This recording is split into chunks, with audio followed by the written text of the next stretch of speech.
Hello, my name is Michael Salmony, and I'd like to welcome you to another episode where we talk with interesting people who have interesting things to say about modern digital finance and around payments. And today I'm really thrilled to have a very interesting guest, Eric Ducoulombier from the Commission, who was basically responsible for making this whole thing happen. Eric, welcome to this little chat. Maybe you could tell us a little bit. We've had quite a few years now of experience in PSD2 and open banking.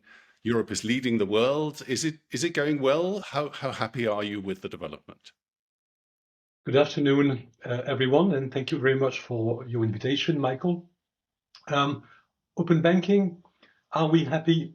I think the answer is yes, we are. We are happy with open banking, which was created, at least legally created by PSD2, although the activity existed before, but PSD2 gave a legal framework for open banking. So we are happy. But we are fully aware of the fact that open banking could work even better. I mean, the potential of open banking has probably not been fully reaped and met with PSD2. So we have tried with PSD3 and PSR, more importantly, to improve open banking based on the years of experience that we have acquired with how open banking functions. And yeah, well, I hope we got it right with PSR, but whatever we've done was definitely with the firm intention to facilitate, to improve the functioning, the daily functioning of open banking. So I would say, if I could use the famous metaphor of the bottle, half empty, half full bottle, I would say open banking is a half full bottle with PSD2. We hope we are making it making the bottle fuller with PSD3 PSR. Wonderful. No, that sounds a very fair resume, and I think you can be rightly proud, right, that the European Commission created something which is now conquering the world, right? I mean, everybody around the world in Middle East, in Latin America, or in everywhere is doing open banking, basically based on PSD2, which the Commission created. I think that's an extraordinary thing. We don't get that very much. Usually things come from California or from China, and I think this is really great. But you But mentioned it there are a few things. is difficult, Michael, if I may, it is difficult though to measure the success of open banking because, you know, we have no benchmarks or yardsticks in PSD2 to say, okay, well, if we arrive at, I don't know, 500 TPPs, then it's a success. Or if we arrive at, I don't know how million API calls, then so there is a bit of of doubt as to how to measure the success. But in spite of the absence of accepted, recognized official benchmarks or yardsticks, we are still, as I said, reasonably happy about how it works. And we have, I think, a very dynamic community of fintechs, of TPPs. I think we have about 400, which I think is a fair number. Are they all thriving and happy? That's another matter, and I'm sure you are going to get to that in a moment. But it's a success in that respect. Absolutely, yes. And it obviously is a model that is super appealing and super transformative. And that's the nature of innovation, that it doesn't happen immediately. It takes some time. I mean, for me, the yardstick is how much creativity, innovation, competition has it created for the consumer. I wouldn't go so much about on API calls and sort of technical things personally. I would go Hmm. more on how has it changed the market and the More service. qualitative than quantitative. I agree with you. I agree. Exactly, exactly. And by the way, also for corporates, not just for consumers. But one thing I think in that respect, some people have been saying might have been missing, which you're now correcting with the PSR and the PSD3, is the enforcement. I found that a particularly interesting element.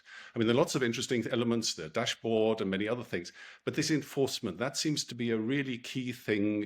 If that is done, that is surely going to make the APIs work better, the opening up work better.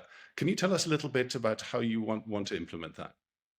Yes, when we reviewed PSD2 and in particular the open banking provisions of PSD2, one thing that struck us is that one of the challenges and one of the reasons perhaps why PSD2 has not been as successful as we had expected it to be on open banking, it's the enforcement of the rules, the enforcement of the rights and the duties of the various actors in the open banking ecosystem. So, and it is fair to say that PSD2 was largely silent about all this. I mean, there was no specific provision in PSD2 about open banking enforcement.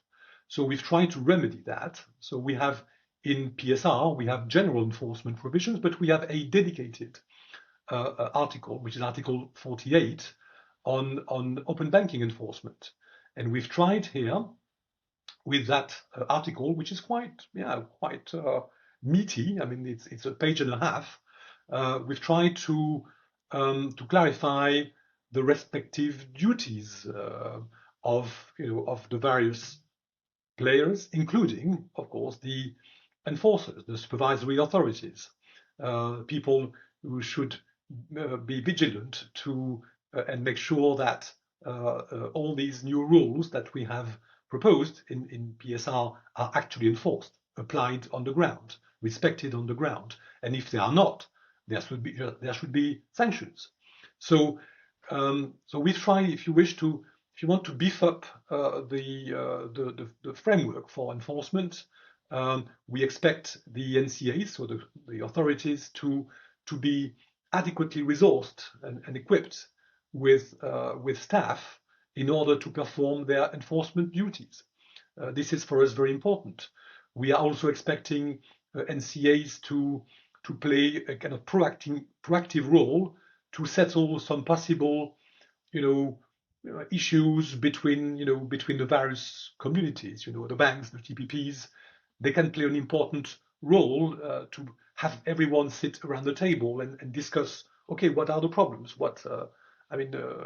This is indispensable. I mean, I know it's happening in some member states. There are some framework in place where the authorities can in a way engage with the various players, but I'm sure it doesn't exist everywhere. So this is for us very important. So we hope that with this new set of rules, and I hope they will be upheld by the European Parliament and the Council when examining the provisions in PSR. But I can tell you we are going to defend these provisions tooth and nail, I think you said in English. Right. So we are going to be, for us, that was a missing plank of PSD2, and we've tried to fix that missing plank. And I'm hopeful it will be. Whether it will be sufficient, we shall see, but it is our attempt to improve the enforcement. No, good for you. I think that's absolutely a key point. I think that's absolutely terrific. We've almost exhausted our 10-minute slot, but I do just want to quickly check with you how that will work in practice, because in some other jurisdictions, outside the 27 member states, there are some who have a central competition authority, for example, who can just monitor that and drive that. We don't really have that in Europe, right? Is the BaFin and the DNB, are they all going to do it in a decentral way, maybe differently, or how is this enforcement actually going to work? There will be a role. The role of enforcement will be for the national supervisory authorities, the BaFin of this world. Of course, the national competition authorities will have a role to play if a case falls under their domain of responsibility. The EBA, the European banking authority, will also have a role, and it has already assumed a certain role under the PSD2, but it will certainly have to play also a role under the new regime. And us, the European Commission, we will have to be absolutely vigilant that if national authorities are not fully fulfilling their duties in terms of enforcement. We should be going, after them and say, well, you are breaching the EU law, and this is not good. We have mechanisms, we have responsibilities, we have in fact duties to bring these failing authorities potentially to court if need be. So, I mean, we expect everyone to play fully their role. National as well as European organizations and entities and authorities. And at the end, if we have the feeling that there is something which is not properly working, we will never hesitate to act and to intervene there. For us, this is very, very, very important. That's very clear and very impressive. So there's a whole hierarchy of enforcement from the Commission to the NCAs, and then from the NCAs to the market players, all flanked by what is already specified in the text. That's super, Eric. I think that's made it very clear. Thank you so much for your time to explain that to us. Very welcome. Itching to ask you a lot of other questions, but that's going to have to be it for our one other time. Thank you very much for your time, Eric. It's been Thank you very much to you. Goodbye. And I wish all those who watch this that I hope you enjoyed it, and please stay tuned to our channel with many more interesting people, almost as interesting as Eric. Thank you very much for your time. Thank you.